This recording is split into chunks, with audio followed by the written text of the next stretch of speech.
मैं सुमीत और आप देख रहे हैं सियासी हिंदुस्तान।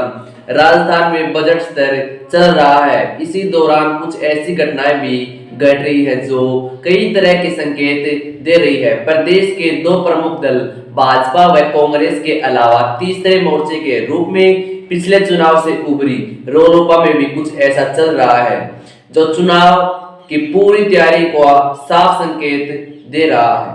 भले ही चुनाव में 9 महीने का समय बाकी है, लेकिन जिस तरह से दल गतिविधियों चल रही है उससे यही जान पड़ता कि चुनाव कभी भी हो सकते हैं।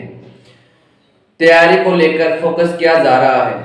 बीते 3 माह में प्रधानमंत्री नरेंद्र मोदी तीसरी बार राजस्थान का दौरा कर यही कह रहे हैं भाजपा पूरी ताकत से चुनाव में उतर चुकी है। मोदी का मानगढ़ से लेकर आसींद और दौसा का दौरा पार्टी की कई तैयारियों का सबसे बड़ा सबूत है।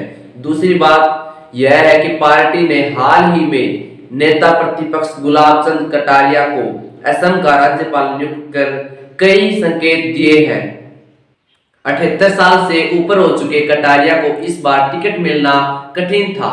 इसके समकक्ष कैलाश चंद मेघवाल को भूल जाना वसुंधरा राजे को इशारा भी माना जा रहा है। हालांकि पार्टी ने अभी तक घोषित नहीं किया कटारिया की जगह कौन नेता प्रतिपक्ष होगा, लेकिन यह बात लगभग तय है। राजेंद्र राठौड़ को प्रमोट कर उपनेता से प्रतिपक्ष बनाया जाएगा। नेता प्रतिपक्ष का चुनाव वसुंधरा की तीसरी बार सीएम बनने की राह का सेमीफाइनल होगा और उसके बाद जब चुनावी प्रचार समिति बनेगी तब फाइनल मुकाबला होना है।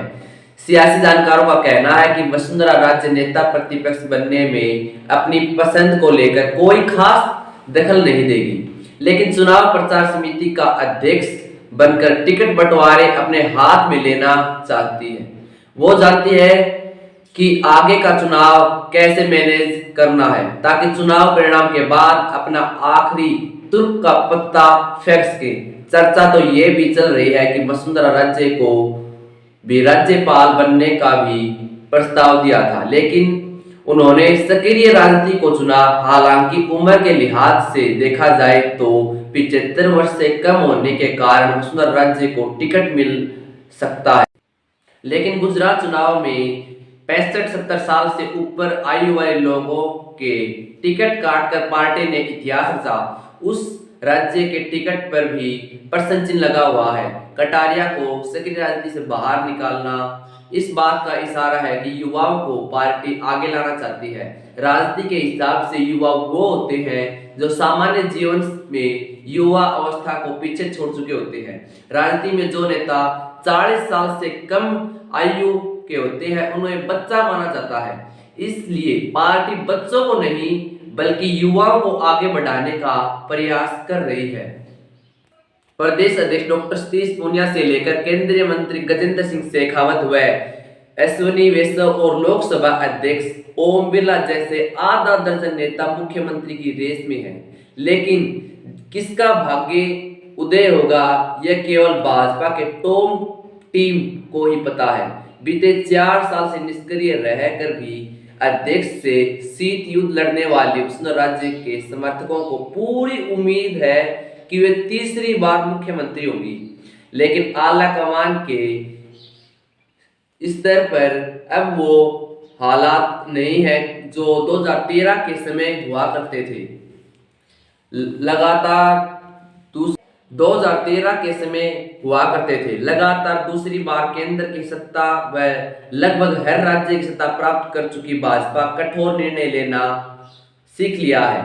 ऐसे समय में ऐसा भी था जब राज्य की अध्यक्ष बनने की बारी आई थी और वसुंधरा राजे ने अपनी पॉलिटिकल वीटो पावर को इस्तेमाल करने तब की पार्टी अध्यक्ष अमित शाह को अपनी ताकत का एहसास करवाया था।